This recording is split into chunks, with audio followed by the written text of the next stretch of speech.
Alors on part maintenant pour la troisième partie de nos assises qui va être consacrée à l'innovation au service de l'auto-entrepreneur. J'appelle donc Céline Mounier, Yann Benchora et Olivier Azopardi.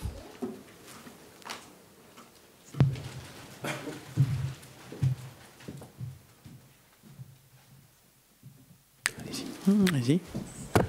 En face des micros, c'est mieux. Ouais, c'est pas mal. Alors Céline Mounier, vous êtes docteur en sociologie, responsable des cafés numériques d'Orange, membre de la direction anticipation et connaissance du client d'Orange France. Bonjour.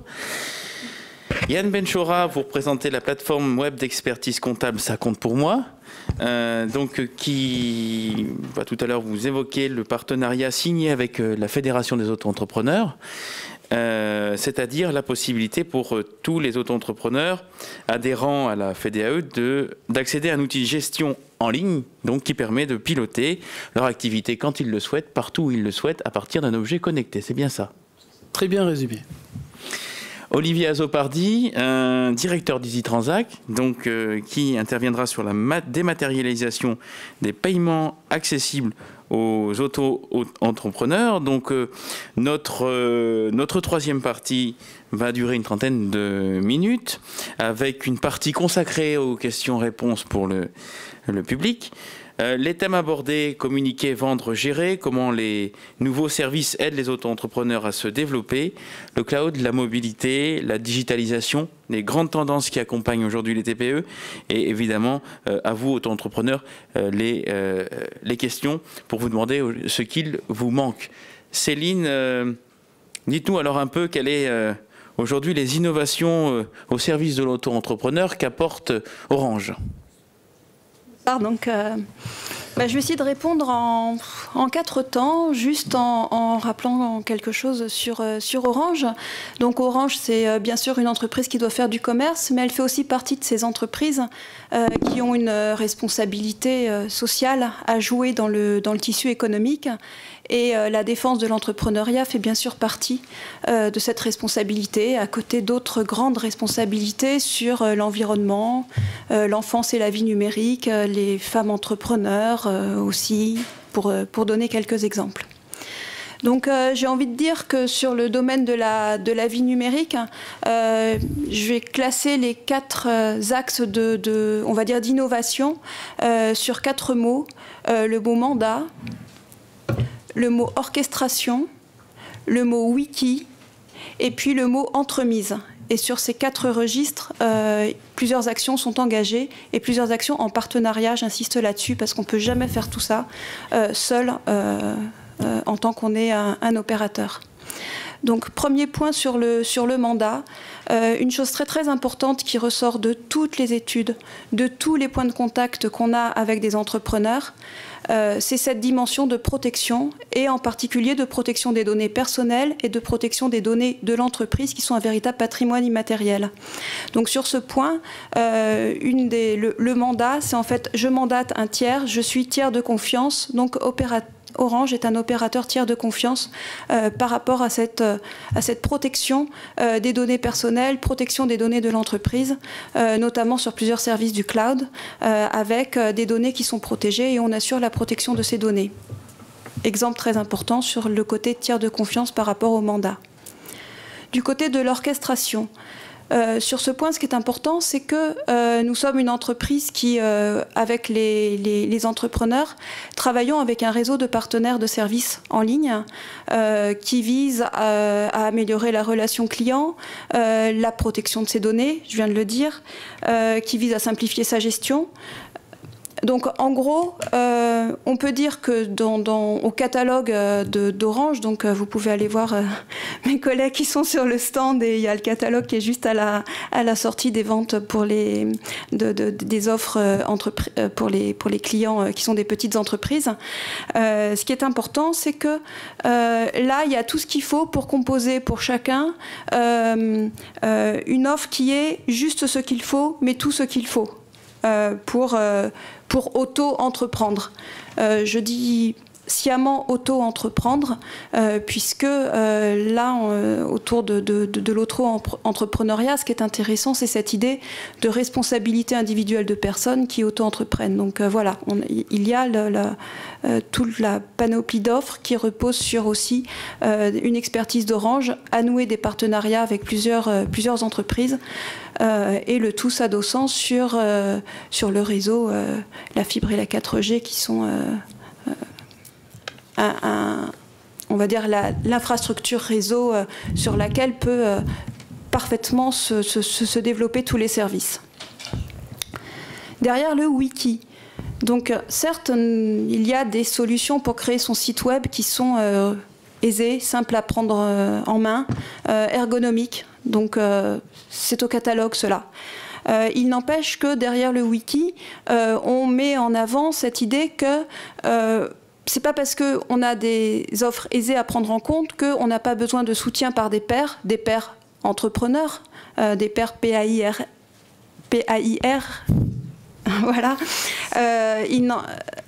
d'autres entrepreneurs sur les meilleures stratégies à adopter pour travailler son référencement naturel, il est gratuit, pour travailler une manière de communiquer de manière plaisante sur son site web. Donc là-dessus, on ne vend pas de solution. En revanche, quand on met en place des systèmes de type wiki, d'entraide en ligne sur la manière de faire et que cela est piloté par des professionnels de la présence sur les réseaux sociaux qui l'alimentent, alors on est vraiment dans le cadre d'une construction collective, d'une organisation, d'une construction collective de la connaissance et de l'entraide. Je parle de site web. Pareil sur les réseaux sociaux. Souvent, des entrepreneurs nous disent c'est facile à comprendre la logique des hashtags sur Twitter. Il n'empêche que pour les manier réellement bien, on est parfois désœuvré. Donc typiquement, voilà une autre zone où des demandes sont récurrentes et des accompagnements réels. Et je vais en donner un troisième exemple sur le wiki. Se développe beaucoup des lieux de type Fab Lab, des Maker Place, qui sont des lieux où on peut travailler de manière collective, des lieux réellement innovants. Je cite volontiers ici Montreuil par exemple. Et ce dont on s'aperçoit, c'est que si on veut trouver un annuaire dynamique de ces lieux, il est forcément dynamique parce que tout est neuf tous les jours dans chaque ville. Si on veut trouver un annuaire dynamique, il faut le constituer collectivement et donc un autre espace du wiki qui a toute sa place. Donc ça sera le dernier point. Voilà, l'entremise. Donc là, c'est l'idée que je compte sur Orange pour entrer en contact avec d'autres entrepreneurs, pour fabriquer des choses ensemble, pour innover ensemble, pour monter un business ensemble. Donc sur ce point, du côté d'Orange, il y a un programme qui s'appelle Orange Fab qui accompagne des startups, des dispositifs de type café numérique. On en a mené un ensemble avec Frédéric David ici,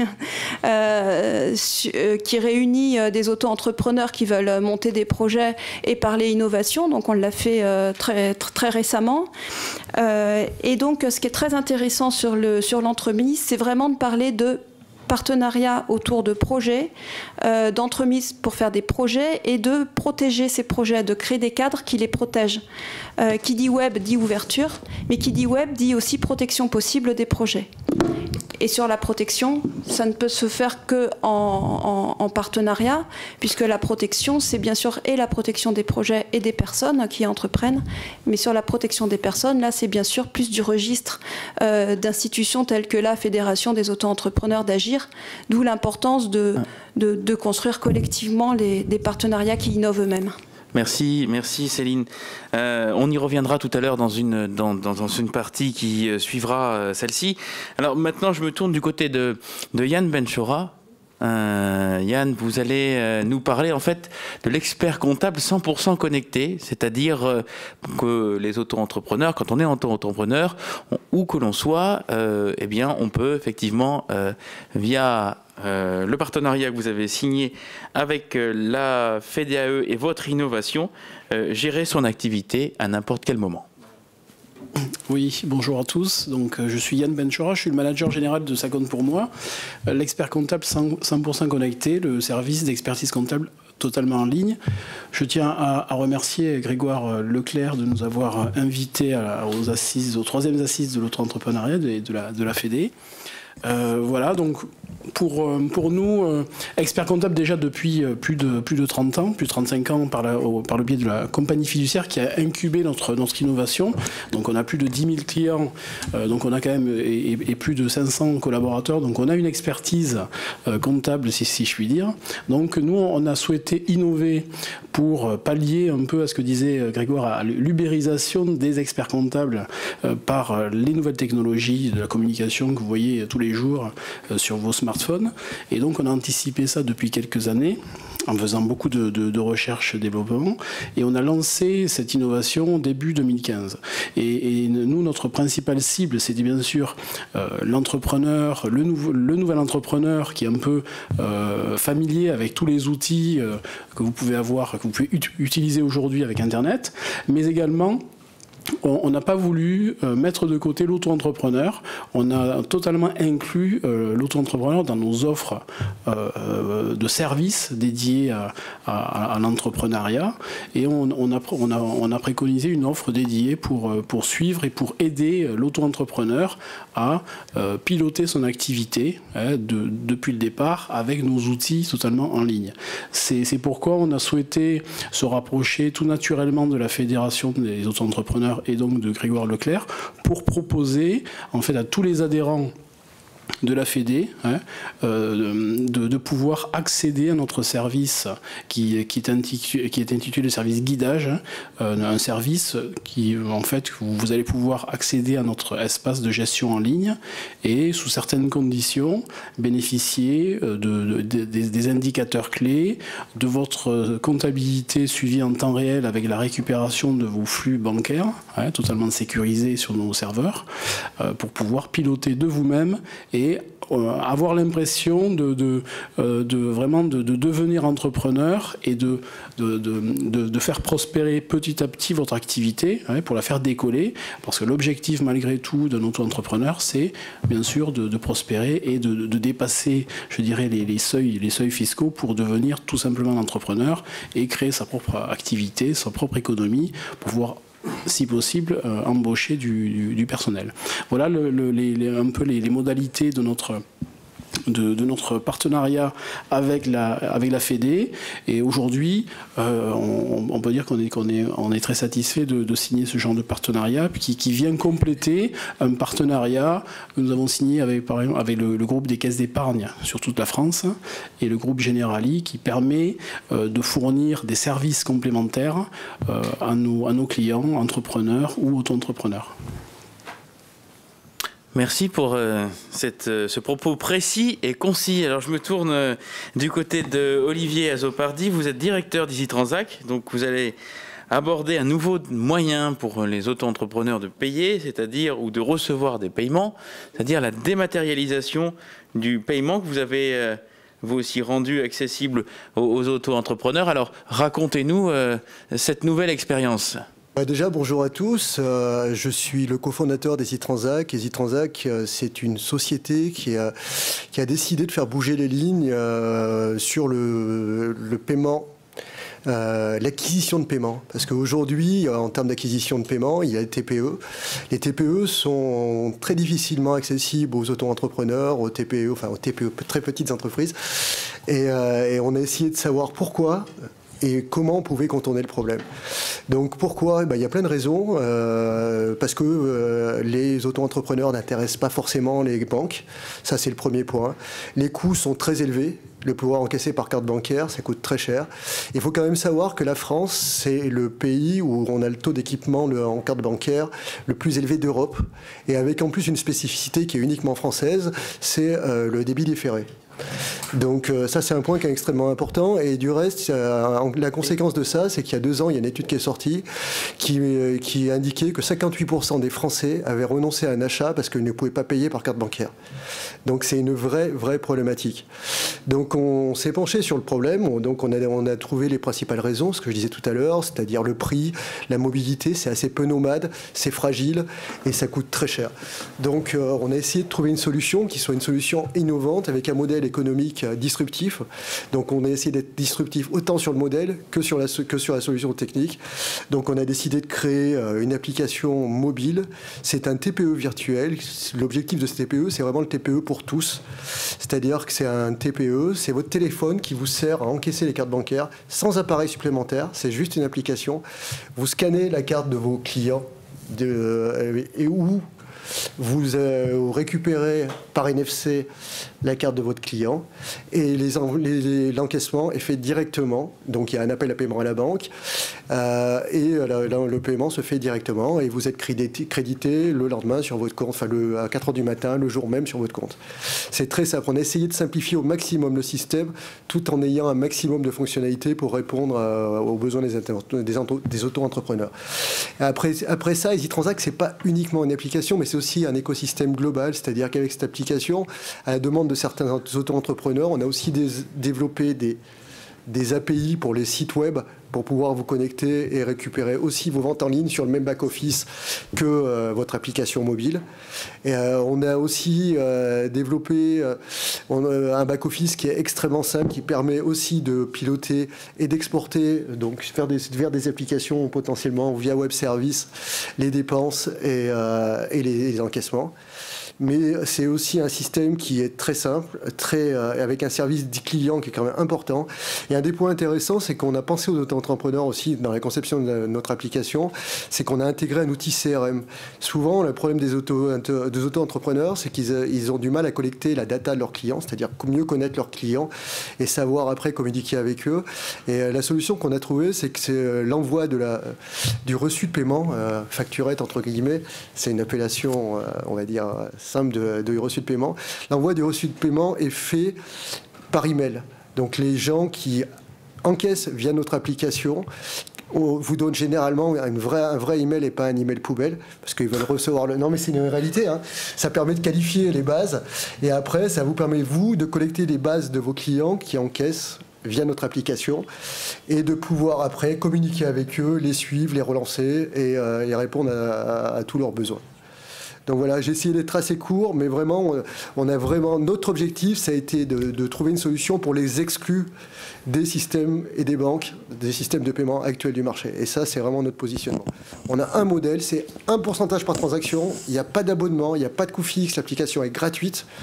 Et on a été vraiment, ça a été notre objectif, c'est de permettre à tout le monde de pouvoir accepter la carte bancaire, parce qu'aujourd'hui, c'est un point clé du business. Je rappelle l'étude de 2013, 58%, c'est une étude IFOP, 58% des Français ont renoncé à un achat. C'est quand même un point qui est extrêmement important. Juste un petit mot, aujourd'hui, on a 7000 clients. On a un retour d'expérience qui est assez intéressant, c'est-à-dire que ces clients qui sont principalement des indépendants, des auto-entrepreneurs, des vendeurs à domicile, ce qu'on appelle des VDI, toutes ces professions qui étaient aujourd'hui pas éligibles, on va dire, au TPE, et ces gens-là ont vu progresser en moyenne leur chiffre d'affaires de 30%. Et c'est pas neutre. Et leur panier moyen d'autant. Parce que l'intérêt du panier moyen, c'est là où c'est intéressant, c'est le débit différé. Ça permet aussi aux gens de pouvoir jouer sur les dates de valeur pour pouvoir consommer plus. Et ça, c'était un de nos objectifs, c'est vraiment avoir une réponse business, simple, pas technique. La technique, c'est pas un sujet. C'est ultra sécurisé, mais je vous en parle même pas. On a toutes les certifications bancaires les plus hautes demandées. Juste en parallèle, pour information... Ce sera la conclusion. Ouais. Pour information, on est une SS2I à côté, spécialisée dans la sécurité bancaire, et on développe des solutions de paiement pour les banques. Donc on connaît un petit peu les systèmes, donc on a toutes les certifications qui font que c'est ultra sécurisé, mais c'est pas le sujet. Moi, ce que je voulais, c'est que ce soit ça simple, efficace, et qui rapporte de l'argent. Merci. Maintenant, place aux questions, place au débat. Vous pouvez, Frédéric est dans la salle avec un micro, vous pouvez poser des questions à nos trois intervenants sur tous les sujets qui vous concernent, sur ce qu'il vous manque en tant qu'auto-entrepreneur, sur les façons dont vous pouvez vendre, gérer, sur le cloud, la mobilité, la digitalisation. Vous avez la parole. Est-ce qu'il y a des questions? Monsieur. Alors je rappelle le principe de la question, brève, précise. bonjour. Pour revenir justement sur ce que vous avez dit sur les... Dans le micro, s'il vous plaît. Pardon, sur les e-Transac, vous avez parlé de pourcentage, c'est un pourcentage de combien sur le paiement? Alors, le pourcentage, il est de 1,9% sur les transactions, c'est tout. Il n'y a pas de fee comme dans les banques de 10 ou 15, voire 25 centimes. Ou PayPal, par exemple, 25 centimes et 2,50 € de commission. Alors, c'est par contre, c'est un nouveau produit, donc comment convaincre les gens que c'est un nouveau produit qui est fiable et non une arnaque? Alors déjà, oui. Non, mais je comprends. Moi-même, je ne connaissais pas. Donc... Non, mais je comprends tout à fait. Je suis en face d'un client, il va me poser la question, oui, mais je ne connais pas votre truc. Qu'est-ce que c'est? Déjà, il y a plusieurs façons de rassurer votre client. Premièrement, vous êtes le tiers de confiance de votre client. Le client, il vous connaît. Donc déjà, c'est le premier point. Deuxièmement, on a intégré aussi une solution qui s'appelle le 3D Secure. Je ne sais pas si vous connaissez. Le 3D Secure, c'est quand vous achetez des billets sur Voyage SNCF, c'est votre banque qui envoie un SMS. Donc ça, c'est rassurant aussi parce que... Oui, tout à fait. Mais c'est débrayable, c'est au choix du client, c'est-à-dire au choix du commerçant. Il l'utilise ou il l'utilise pas. Le 3D Secure, c'est un intérêt aussi pour le commerçant parce que c'est le seul paiement qui est répudiable. C'est-à-dire que la personne ne peut pas dire c'est pas moi qui l'ai faite, contrairement à tous les paiements par carte. Donc voilà. Est-ce qu'il y a... merci pour ces précisions. Je vais rajouter juste que la fédération a choisi de travailler aussi avec EasyTransac, donc c'est aussi un gage de garantie pour vous. Tout à fait. Absolument. Merci à la fédération. Absolument. Merci à Grégoire. Alors, question suivante. Madame, je crois que vous y avez une question. Voilà. Bonsoir. La question c'était... ça me fait bizarre de m'entendre en 3D. La question c'était... C'est juste pour le statut auto-entrepreneur Transac, non. Ah bon, c'est aussi pour les autres. Non, aujourd'hui, aujourd'hui, on n'a pas que des auto. Aujourd'hui, les 6700 clients qu'on a, c'est des auto-entrepreneurs, c'est beaucoup de VDI aussi, je vous disais, les vendeurs à domicile, mais c'est aussi des VTC, des taxis, des médecins, même des commissaires-priseurs, des comptables, des experts comptables. Le spectre de nos clients est très très large. Donc on a des groupes, des sociétés, on a même des chaînes de magasins qui utilisent ça pour pouvoir encaisser directement sur le lieu, ou des restaurants aussi. Il va falloir faire le tour des taxis parisiens qui ne prennent pas la carte bleue. Oui, ils ont une obligation légale depuis le 1er janvier 2015 d'accepter la carte bancaire, c'est obligatoire. Alors encore deux autres questions. Est-ce qu'il quelqu'un souhaite s'exprimer? J'ai rien dit. Bah oui. D'autres questions? On garde la suite pour tout à l'heure. On garde la suite pour tout à l'heure. Bien, je remercie nos trois intervenants. Céline va rester avec nous pour nous parler des cafés numériques. Merci donc à Yann et à Olivier pour ces précisions.